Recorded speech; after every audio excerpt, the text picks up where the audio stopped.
Hello everyone, welcome back to my channel Proper Rupini Stop. இன்னைக்கு நம்ம cheese corn balls செய்யறது எப்படின்னு பார்க்க போறோம். ஸோ அதுக்கு தேவையான பொருள்லாம் நான் உங்களுக்கு காமிக்கிறேன். இப்போ அதுக்கு நம்ம 2 பிரெட்டை எடுத்து நல்லா அதை மிக்சியில் பொடிச்சு வச்சுருக்கோம். பிரெட் க்ரம்ஸை இப்போ வந்து பாயில்டு பொட்டேட்டோ அண்ட் கார்ன் இது ரெண்டுத்தையும் வேக வச்சு எடுத்து வச்சுருக்கேன்.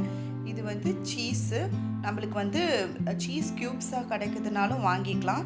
இல்லைனா இதை மாதிரி சீஸ் ஸ்லைசஸை கட் பண்ணி இதை மாதிரி ரவுண்டாக்கி வச்சுக்கணும். அப்புறம் மிளகுத்தூள், ஆரிகனோன்னு கடையில் விற்கும், அதுவும் சில்லி ஃப்ளேக்ஸும் எடுத்துருக்கேன் கொஞ்சம். அதுக்கப்புறம் ஒரு mixing bowl, cornflour 2 table spoon. இது வந்து மைதாவும் தண்ணியும் பேஸ்டாக்கி வச்சுருக்கேன் அதை யூஸ் பண்ணுறதுக்கு. ஸோ இதை வச்சு நம்ம இப்போ எப்படி பண்ணலான்னு காமிக்கிறேன் உங்களுக்கு.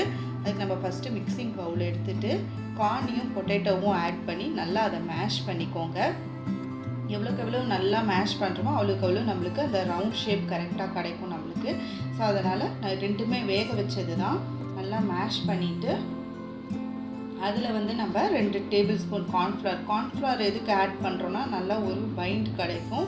ஸோ அதனால் நம்ம கார்ன்ஃப்ளவர் ஆட் பண்ணிக்கிறோம். இப்போ நான் வந்து சால்ட் கொஞ்சமாக போட்டு வேக வச்சுருக்கேன். நீங்கள் அதுக்கேற்ற மாதிரி, ஏன்னா சீஸ்லேயும் உங்களுக்கு சால்ட் இருக்கும், அதுக்கேற்ற மாதிரி நீங்கள் சால்ட் அட்ஜஸ்ட் பண்ணிக்கணும் போட்டு. பாருங்கள் நல்லா மேஷ் பண்ணிட்டேன். இப்போ ஒரு துண்டு இல்லாத நல்லா மேஷ் பண்ணி வச்சுக்கோங்க. இப்போ கார்ன்ஃப்ளவர் ஆட் பண்ணுறேன் 2 டேபிள் ஸ்பூன்.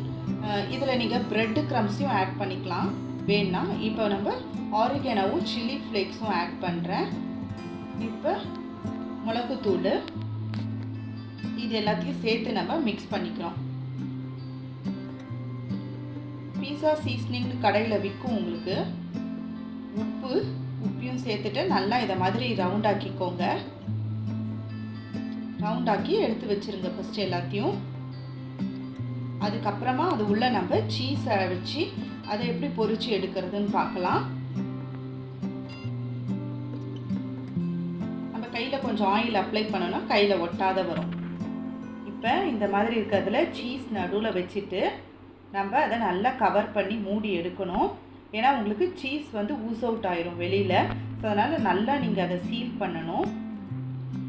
நல்லா அதை சீஸ் வெளில தெரிகிற மாதிரி நல்லா மூடிட்டு அதை எடுத்து வைங்க. இதே மாதிரி நம்ம எல்லாத்தையும் செஞ்சு எடுத்து வச்சுக்கலாம். இப்போ பார்த்திங்கன்னா அதை நம்ம மைதா பேஸ்ட்டில் டிப் பண்ணிவிட்டு ப்ரெட் க்ரம்ஸில் உருட்டி எடுக்கணும். அதில் வந்து மைதாவும் கொஞ்சம் தண்ணியும் விட்டு நல்லா இதை மாதிரி பண்ணி வச்சுருக்கேன். அதில் நம்ம போட்டு பிரட்டி எடுத்தால் தான் நல்ல ஒரு ஸ்ட்ராங்காக இருக்கும், நம்மளுக்கு வெளியில் ஊஸ் அவுட் ஆகாத அந்த சீஸ்லாம். ஸோ நம்ம இதை மாதிரி எடுத்து வச்சதை இப்போ ப்ரெட் க்ரம்ஸில் போட்டு நல்லா பிரட்டணும். ப்ரெட் க்ரம்ஸ்ன்னு விற்கிது கடையில், இல்லைனா நம்ம 2 ப்ரெட்டை வாங்கி இதை மாதிரி பொடிச்சிக்கலாம். அப்படி இது இல்லைன்னா நீங்கள் கார்ன்ஃப்ளேக்ஸ் விற்கும், அந்த கார்ன்ஃப்ளேக்ஸை கூட இதை மாதிரி உடச்சிட்டு அதுலேயும் போட்டு பிரட்டி எடுக்கலாம். இல்லைன்னா ரஸ்க் இருக்கும் இல்லை உங்களுக்கு, அந்த ரஸ்கையும் வாங்கி இதை மாதிரி பொடி பண்ணி அதையுமே பிரட்டி எடுக்கலாம் நீங்கள். ஸோ நான் ப்ரெட் க்ரம்ஸ் இல்லைன்னா ஆப்ஷன்ஸ் சொல்கிறேன் உங்களுக்கு. ஸோ இது மாதிரி நல்லா பிரட்டி எடுத்துகிட்டு இதை கொஞ்சம் நம்ம ஒரு 20 மினிட்ஸ் இல்லைன்னா 10 மினிட்ஸ் ஃப்ரிட்ஜில் வைக்கணும். ஏன்னா அப்போ தான் அது வந்து உங்களுக்கு செட் ஆகிட்டு வெளியில் வெடித்து வெளில வராத இருக்கும் உங்களுக்கு. அது செட் ஆகிறதுக்காக ஃப்ரிட்ஜில் நம்ம வச்சு எடுத்து பொரிச்சோன்னா நல்லா கிறிஸ்பாகவும் இருக்கும், உங்களுக்கு பிரிஞ்சும் வராது அந்த ப்ரெட் க்ரம்ஸ்லாம். ஸோ இப்போ பாருங்கள், நான் ஃப்ரிட்ஜில் வச்சு எடுத்ததை உங்களுக்கு பொரிச்சு காமிக்கிறேன். 10 மினிட்ஸ் வச்சதுக்கப்புறம் எடுத்தது. ஸோ அழகாக வரும் நம்மளுக்கு. இதை வந்து நல்லா பொரிச்சு எடுங்க, கோல்டன் ப்ரௌன் கலர் ஆகிற வரலும். நம்மளுக்கு கடையில் கிடைக்கிறாப்பிலே இருக்கும். இப்போ நீங்கள் இதை கடையில் வாங்கினீங்கன்னா எப்படியும் உங்களுக்கு விலை அதிகமாக சொல்லுவாங்க. இதுக்கு நம்ம சீஸ் மட்டும் வச்சுட்டோன்னா நம்மளுக்கு கம்மியாக ஈஸி பட்ஜெட்டில் முடிச்சிடும் நம்மளுக்கு இந்த சீஸ் பால்ஸு.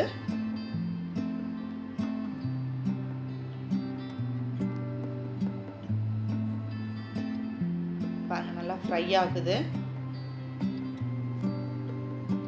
ஸோ அழகான கோல்டன் ப்ரௌன் கலர் வந்துடுச்சு இப்போ நம்மளுக்கு. இதை நம்ம இப்போ எடுத்துடலாம். நல்லா கிறிஸ்பாக இருக்குது பாருங்கள். இப்போ நான் அதை உடச்சி காமிக்கிறேன் எப்படி சீஸ் உங்களுக்கு வெளில வருது பாருங்கள். பாருங்கள் எவ்வளோ சூப்பராக சீஸ் உங்களுக்கு வெளியில் அப்படியே வழிச்சு வருது. ஸோ இதை நீங்கள் ட்ரை பண்ணி பார்த்துட்டு எப்படி இருக்குன்னு எனக்கு கமெண்ட் பண்ணுங்கள். சாப்பிட்டு பாருங்கள், ரொம்ப சூப்பராக இருக்கும். ஸோ இந்த வீடியோ உங்களுக்கு பிடிச்சிருந்ததுன்னா லைக் பண்ணுங்கள், ஷேர் பண்ணுங்கள், சப்ஸ்கிரைப் பண்ணுங்கள். மறக்காமல் அந்த பெல் ஐக்கனை ப்ரெஸ் பண்ணிக்கோங்க. அப்போ தான் நான் போடுற வீடியோஸ்லாம் உங்களுக்கு நோட்டிஃபிகேஷனாக கிடைக்கும். மறக்காமல் இந்த மாதிரி வீடியோஸ்லாம் ஸ்கிப் பண்ணாமல் பாருங்கள். அண்ட் இதுக்கு முன்னாடி நான் போட்ட வீடியோஸ்லாம் ஐ பட்டனில் உங்களுக்கு கொடுத்துருக்கேன். ஸோ நீங்கள் அதையும் பார்க்கலாம். அண்ட் தேங்க்ஸ் ஃபார் வாட்சிங்.